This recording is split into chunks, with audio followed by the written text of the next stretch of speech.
এই নিষ্পেষিত নির্যাতিত নিপীড়িত মানুষের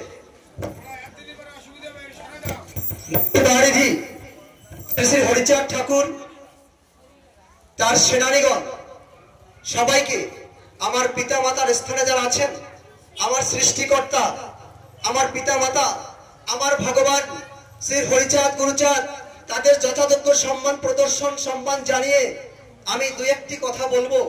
একদম পড়ন্ত বেলায় শেষ বিকেলে সবারই পেটে খিদে খিদে ভাব জাগে, তার মধ্যে হরি কথা কোন কথা আসে আমি বুঝতে পারি না। যদিও আমাদের সুজন ভাই, আমাদের কাকাবাবু এবং গোসাই যে বক্তব্য রেখে গেছে অত্যন্ত তাৎপর্যমণ্ডিত কথা বলেছেন, কিন্তু আমি একটি কথা বলবো, সেটা হচ্ছে গুরুচাঁদ ঠাকুর কেন বিধবাদের বিয়ে দিয়েছিলেন। গুরুচাঁদ ঠাকুর বলেছেন, বিধবাদের আখি জল আগুনের মতো জ্বলিতেছে চারিদিক, ধিকি ধিকি শত। আমরা যে আলোচনা করি, আমরা যে কথা বলি, আমরা জানি যে মায়েদের যদি সঠিক জ্ঞানের ঊর্ধ্ব শিখায় পৌঁছতে না পারে, কোনোদিন আমার মতো মানুষ কথা বলতে পারবে না। তাই মায়েদের শিক্ষা চেতনা হলে পরে সেই সন্তান উন্মুক্ত হবে, এটাই চিরাচরিত নিয়মে বিরাজ করে।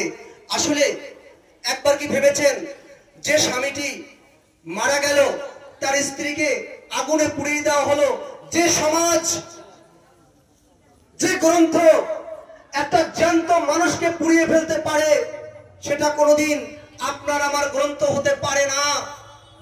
তাই হরিচাঁদ ঠাকুর সিএস মিডের প্রচেষ্টায় সর্বপ্রথম মতুয়াদের মধ্যে বিধবা বিবাহ প্রচলন করেছিলেন।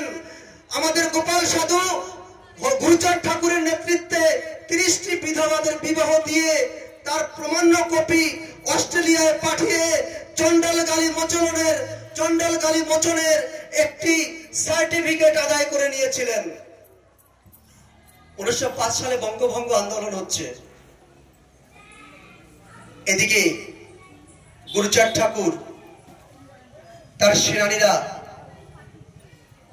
জাতিসত্তার উন্মোচনে এই গালি মোচন করবার জন্য, আমার ভাই বলে গেছে নমশূদ্র, আসলে গুরুচাঁদ ঠাকুর নমশূদ্র দিতে চাননি, তিনি চেয়েছিলেন নমজাতি।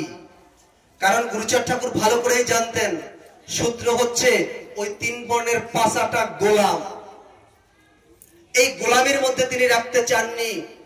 তিনি যে আন্দোলন করেছিলেন, মহেশ ন্যায় রত্ন তর্কালঙ্কার আমার জাতি সম্পর্কে যে বাজে বাজে কথা লিখে রেখেছিলেন সেন্সাস রিপোর্টে, সেগুলো খুললে পরে দেখা যায় আমরা নাকি মাকে সম্মান করতে জানি না, আমরা নাকি বোনকে সম্মান করতে জানি না, আমাদের মায়ের, আমাদের বোনের, আমার বোনকে বিয়ে দেওয়ার পরে সে বিধবা হয়ে বাড়ি আসার পরে আমরা নাকি তাকে পতিতালয়ে পাঠিয়ে বেশ্যাবৃত্তি করিয়ে আমাদের সংসারের ভরণ পোষণ চালাই।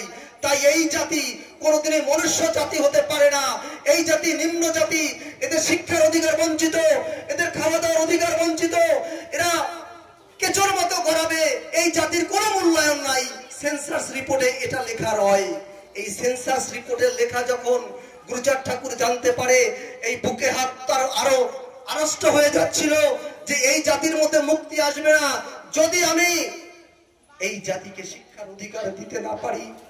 কিন্তু এত নিন্দা, নোংরা নোংরা কথা যে ভাষাগুলো বলতে পারছি না। আমি আহ্বান জানাই শিক্ষিত সমাজকে, আপনারা একটু এই তথ্যগুলো পড়বেন। মহেশ ন্যায়রত্ন তর্কালঙ্কার যখন এত বাজে বাজে কথা দিলেন, বীর গেটস সাহেবের অফিসে যখন আমার সমাজের মানুষ আবেদন করে এই রিপোর্ট চাইলেন, তখন দেখতে পান এই অবস্থা। তখন গুরুচাঁদ ঠাকুর বলেছিলেন, এই চন্ডাল নয়, এরা নমজাতি। এই নমজাতির আবেদন করবার পরে ওই মহেশ ন্যায়রত্ন তর্কালঙ্কার তিনি চিন্তা করলেন, আমরা ব্রাহ্মণ, আমাদের সমতুল্য, আমাদের পায়ের তলায় তোরা থাকবে, এরা তো ছোট জাত, এরা তো মানুষ না, এরা যদি উপরে উঠে যায় তবে আমাদের কি মূল্য থাকবে? আজও আপনারা আপনার বাড়ির ছেলে মেয়েকে বিয়ে দেওয়ার জন্য ওই ভগবানের সেক্রেটারিকে ডেকে আনেন, কিন্তু কেন? আপনারা কি আমাদের এই গোসাই পাগলদের দেখতে পাচ্ছেন না?